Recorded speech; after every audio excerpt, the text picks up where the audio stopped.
This season, the protagonists of the Gilded Age have seen greater upheaval than ever before. The series has demonstrated that everything can go wrong, from George Russell's business issues to the power struggle within the Van Ryn household. The last 2 episodes of the Gilded Age Season 3 will now have a lot of ground to cover for each character following the surprising conclusion of Episode 6. The Gilded Age has never felt overly focused on character deaths in any of its 3 seasons. Actually, Luke, Ada Forte's husband, was the sole character to pass away.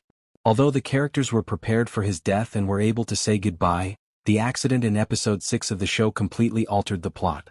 Although he has never been a very significant character, John Adams had a significant role in Oscar Van Ryn's story. Because of this, it was somewhat shocking when he was struck by a horse and carriage at the conclusion of Episode 6. It wasn't clear from the experience whether he was dead or alive because he was lying on the ground and not responding. Additionally, the show might decide to back off as it frequently does at the last minute, and leave Episode 7 open with the revival of John Adams. He still does business with Oscar after all. But regrettably, John Adams will only be the latest victim of the bury your gaze cliché if the Gilded Age decides to murder him.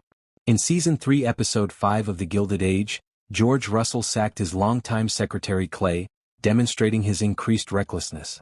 Mr. Clay went beyond George Russell's tolerance for being told what he can and cannot do. Clay is now seeking retribution and he is fully aware of how to obtain it. After their joint business meeting, Clay tells Risley Sage that he has worked for George for so long that he knows exactly where the bodies are buried. This is made evident right away because, the following day, a newspaper article using Clay's information is already drastically reducing George's business prospects. In Season 3 of the Gilded Age, Gladys Vere has not had an easy time. She wept when she married Hector, Duke of Buckingham in Episode 4, and his obnoxious sister, Lady Sarah, was already bullying her in the following episode. Gladys finally gets the story she deserves in the Gilded Age, Episode 6. In Episode 6, Bertha Russell travels to England to make amends for her daughter's marriage after writing to her parents about how unhappy she is at Sidmouth Castle. Although Bertha is not a very good mother to Gladys, she is very good at obtaining what she wants, and Episode 6 depicts her teaching Gladys how to do so. I had hoped that Season 3 would steer clear of Marion Brooks' marital issues, which have surfaced in every season of the Gilded Age so far. Throughout the season, she has maintained a close friendship with Larry Russell. Before he went for Arizona, the young pair even got engaged. However, everything changes in Episode 5 when she finally finds out about Larry's trip to the Haymarket.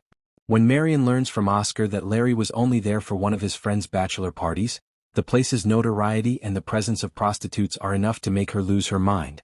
Yes, maybe Larry should have told Marion the truth about where he was going, but he actually did nothing wrong while at the Haymarket.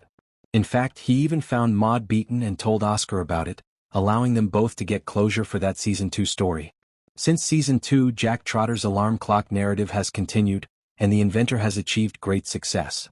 In fact, his achievement has made him richer than his employers, the Van Ryns. Jack became extremely wealthy after receiving $300,000 for his clock patent. Jack has spent his entire life working, so he is unsure about what to do with that sum of money and is reluctant to leave the Van Ryns. He points out that they are the only family he has ever known, which makes sense.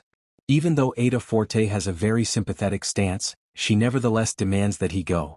A significant mystery surrounding Bertha Russell has been established in Season 3 of the Gilded Age. The newspapers have been receiving leaks of Russell family secrets, which has caused upheaval in the home as various members try to track down the source. Mrs. Bruce is now looking for one culprit. With Miss Andre spending too much time with Bertha, the Gilded Age is undoubtedly positioning her as the most questionable character. She is the most obvious response because of this, yet it can still be a misdirection. Mr. Borden, who has made some dubious remarks this season, might be the one if the show does take a turn. Thank you for watching. Please subscribe.